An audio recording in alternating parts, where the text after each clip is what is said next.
ಹೊಳೆನರಸೀಪುರ ಪಟ್ಟಣದಲ್ಲಿ ಪೆಹಲ್ಗಾಂನಲ್ಲಿ ನಡೆದ ಭಯೋತ್ಪಾದಕ ಉಗ್ರರ ದಾಳಿ ಹಾಗೂ ಪಶ್ಚಿಮ ಬಂಗಾಳದಲ್ಲಿ ಹಿಂದೂಗಳ ಮೇಲಿನ ದೌರ್ಜನ್ಯ ಖಂಡಿಸಿ ನಡೆದ ಪ್ರತಿಭಟನೆಯು ಯಶಸ್ವಿಯಾಗಿ ನಡೆಯುವ ಜೊತೆಗೆ ನಾವೆಲ್ಲ ಹಿಂದೂ ನಾವೆಲ್ಲ ಒಂದು ಎಂಬ ಘೋಷ ಮುಗಿಲು ಮುಟ್ಟಿತ್ತು.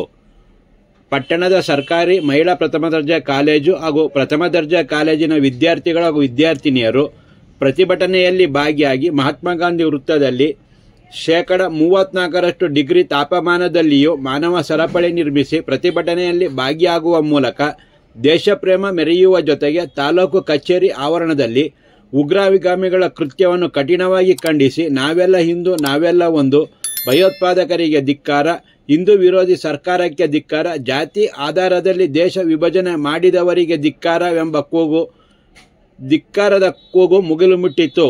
ಪ್ರತಿಭಟನೆಯಲ್ಲಿ ಭಾಗಿಯಾಗಿದ್ದ ಹಿಂದೂ ಸಮಾಜ ಬಾಂಧವರು ಯುವತಿಯರ ಸಹಕಾರ ಹಾಗೂ ದೇಶಪ್ರೇಮವನ್ನು ಮುಕ್ತ ಕಂಠದಿಂದ ಅಭಿನಂದಿಸಿದರು.